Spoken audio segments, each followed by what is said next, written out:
He who knows these, understandingly, possesses the magic key before whose touch all the doors of the temple fly open. The Kybalion.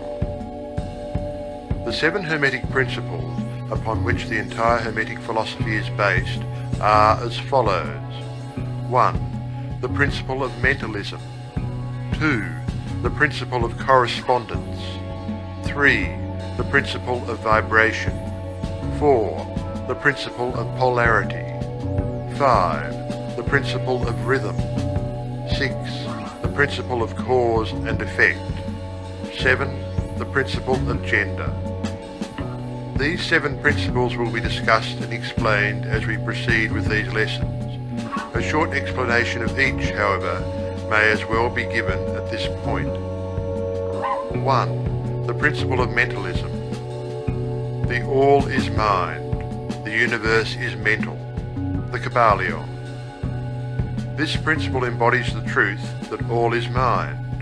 It explains that the all, which is the substantial reality underlying all the outward manifestations and appearances, which we know under the terms of the material universe, the phenomena of life, matter, energy, and, in short, all that is apparent to our material senses, is spirit, which in itself is unknowable and undefinable, or which may be considered and thought of as a universal, infinite living mind. It also explains that all the phenomenal world or universe is simply a mental creation of the all, subject to the laws of created things, and that the universe, as a whole, and in its parts or units, has its existence in the mind of the all, in which mind we live and move and have our being. This principle, by establishing the mental nature of the universe, easily explains all of the varied mental and psychic phenomena that occupy such a large portion of the public attention, and which, without such explanation, are non-understandable and defy scientific treatment. An understanding of this great Hermetic principle of mentalism enables the individual to readily grasp the laws of the mental universe, and to apply the same to his well-being and advancement. The Hermetic student is enabled to apply intelligently the great mental laws, instead of using them in a haphazard manner. With the master key in his possession, the student may unlock the many doors of the mental and psychic temple of knowledge and enter the same freely and intelligently. This principle explains the true nature of energy, power, and matter, and why and how all these are subordinate to the mastery of mind.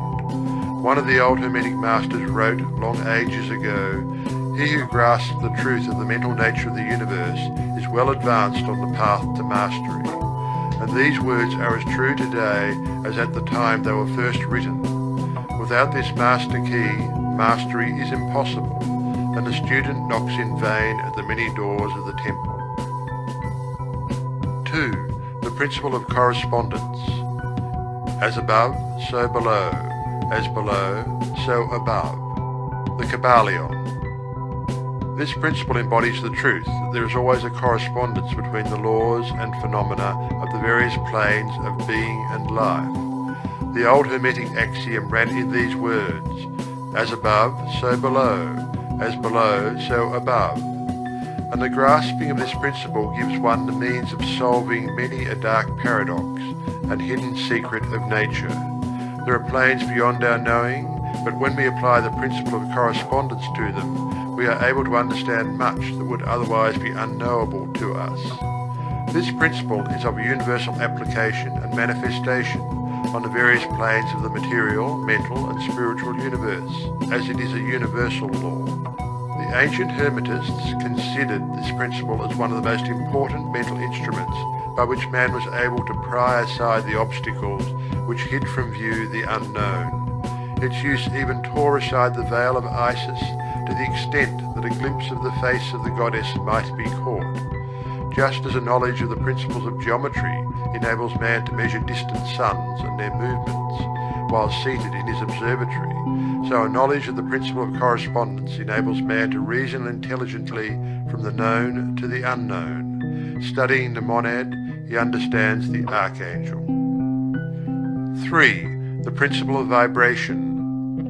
Nothing rests. Everything moves, everything vibrates. The Kybalion.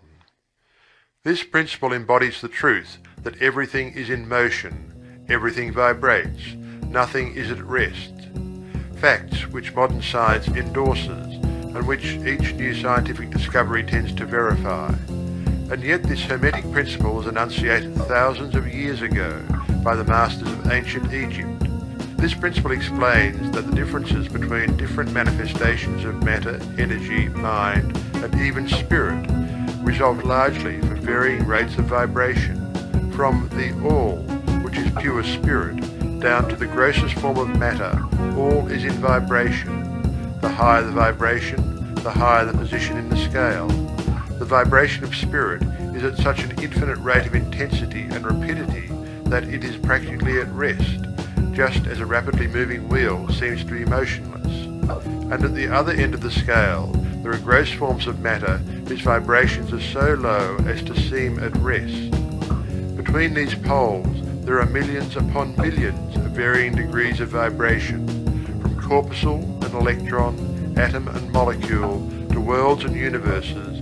Everything is in vibratory motion. This is also true on the planes of energy and force, which are but varying degrees of vibration, and also on the mental planes, whose states depend upon vibration, and even on to the spiritual planes.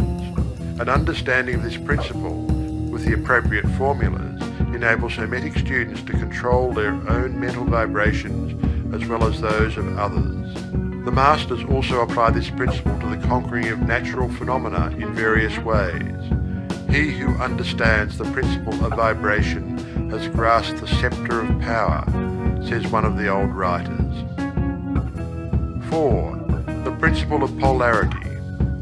Everything is dual, everything has poles, everything has its pair of opposites. Like and unlike are the same. Opposites are identical in nature, but different in degree. Extremes meet. All truths are but half-truths. All paradoxes may be reconciled. The Kybalion. This principle embodies the truth that everything is dual. Everything has two poles. Everything has its pair of opposites, all of which were old Hermetic axioms. It explains the old paradoxes that have perplexed so many, which have been stated as follows. Thesis and antithesis are identical in nature, but different in degree. Opposites are the same, differing only in degree. The pairs of opposites may be reconciled. Extremes meet. Everything is and isn't at the same time. All truths are but half-truths. Every truth is half false. There are two sides to everything, etc., etc., etc.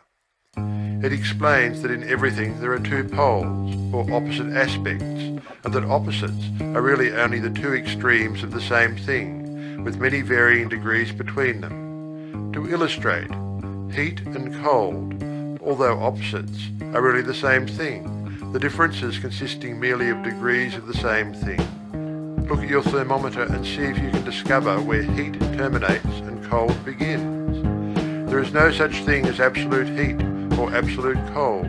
The two terms heat and cold simply indicate varying degrees of the same thing, and that same thing, which manifests as heat and cold, is merely a form, variety, and rate of vibration. So heat and cold are simply the two poles of that which we call heat, and the phenomena attendant thereupon are manifestations of the principle of polarity. The same principle manifests in the case of light and darkness, which are the same thing, the difference consisting in the varying degrees between the two poles of the phenomena.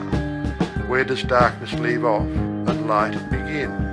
What is the difference between large and small, between hard and soft, between black and white, between sharp and dull, between noise and quiet, between high and low, between positive and negative?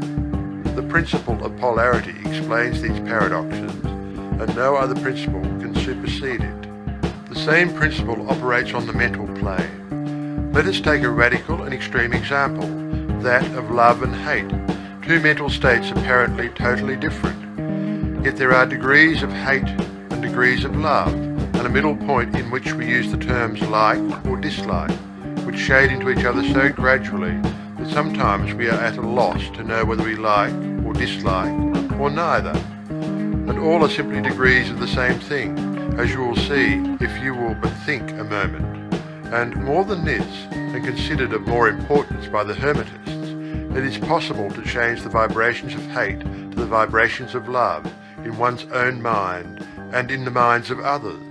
Many of you who read these lines have had personal experiences of the involuntary rapid transition from love to hate, and the reverse, in your own case and that of others.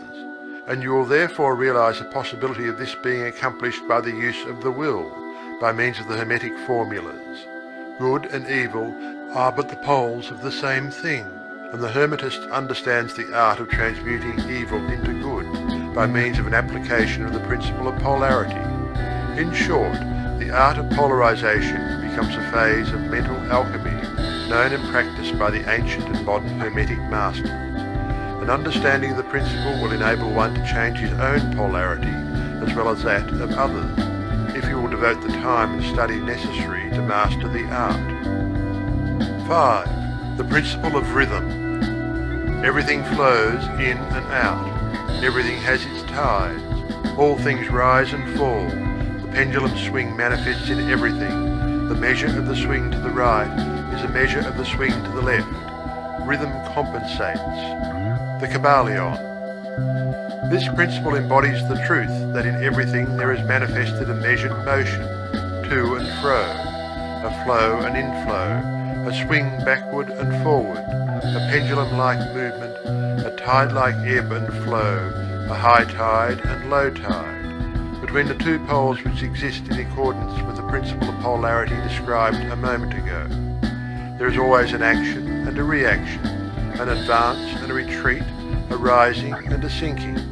This is in the affairs of the universe, suns, worlds, men, animals, mind, energy and matter. This law is manifest in the creation and destruction of worlds, in the rise and fall of nations, in the life of all things, and finally in the mental states of man. And it is with this latter that the Hermetists find the understanding of the principle most important. The Hermetists have grasped this principle, finding its universal application, and have also discovered certain means to overcome its effect in themselves by the use of the appropriate formulas and methods. They apply the mental law of neutralization. They cannot annul the principle or cause it to cease its operation, but they have learnt how to escape its effects upon themselves, to a certain degree depending upon the mastery of the principle. They have learned how to use it, instead of being used by it. In this and similar methods consists the art of the Hermetists. The master of Hermetics polarizes himself at the point at which he desires to rest, and then neutralizes the rhythmic swing of the pendulum, which would tend to carry him to the other pole. All individuals who have attained any degree of self-mastery do this to a certain degree, more or less unconsciously. But the master does this consciously and by the use of his will, and attains a degree of poise and mental firmness almost impossible of belief on the part of the masses, who are swung backward and forward like a pendulum. This principle and that of polarity have been closely studied by the Hermetists, and the methods of counteracting, neutralizing, and using them form an important part of the Hermetic mental alchemy. 6. The principle of cause and effect. Every cause has its effect, every effect has its cause, everything happens according to law. Chance is but a name for law not recognized. There are many planes of causation, but nothing escapes the law. The Kybalion. This principle embodies the fact that there is a cause for every effect, an effect from every cause. It explains that everything happens according to law, that nothing ever merely happens, that there is no such thing as chance, that while there are various planes of cause and effect, the higher dominating the lower planes, still nothing ever entirely escapes the law. The Hermetists understand the art and methods of rising above the ordinary plane of cause and effect to a certain degree, and by mentally rising to a higher plane, they become causes instead of effects. The masses of people are carried along, obedient to environment, the wills and desires of others stronger than themselves, heredity, suggestion, and other outward causes moving them about like pawns on the chessboard of life. But the masters, rising to the plane above, dominate their moods, characters, qualities, and powers, as well as the environment surrounding them, and become movers instead of pawns. They help to play the game of life, instead of being played and moved about by other wills and environment. They use the principle instead of being its tools. The masters obey the causation of the higher planes, but they help to rule on their own plane. In this statement there is condensed a wealth of Hermetic knowledge. Let him read who can. 7. The principle of gender. Gender is in everything. Everything has its masculine and feminine principles. Gender manifests on all planes. The Kybalion. This principle embodies the truth that there is gender manifested in everything, the masculine and feminine principles ever at work. This is true not only of the physical plane, but of the mental and even the spiritual planes. On the physical plane, the principle manifests as sex. On the higher planes, it takes higher forms, but the principle is ever the same. No creation, mental, physical, or spiritual, is possible without this principle. An understanding of its laws will throw light on many a subject that has perplexed the minds of men. The principle of gender works ever in the direction of generation, regeneration, and creation. Everything and every person contains the two elements or principles, or this great principle within it, him or her. Every male thing has the female element also. Every female contains also the male principle. If you would understand the philosophy of mental and spiritual creation, generation, and regeneration, you must understand and study this Hermetic principle. It contains the solution of many mysteries of life. We caution you that this principle has no reference to the many base, pernicious, and degrading lustful theories, teachings, and practices which are taught under fanciful titles, and which are a prostitution of the great natural principle of gender. Such base revivals of the ancient infamous forms of phallicism tend to ruin mind, body, and soul, and the Hermetic philosophy has ever sounded the warning note against these degraded teachings which tend towards lust, licentiousness, and perversion of nature's principles. If you seek such teachings, you must go elsewhere for them. Hermeticism contains nothing for you along these lines. To the pure, all things are pure. To the base, all things are base.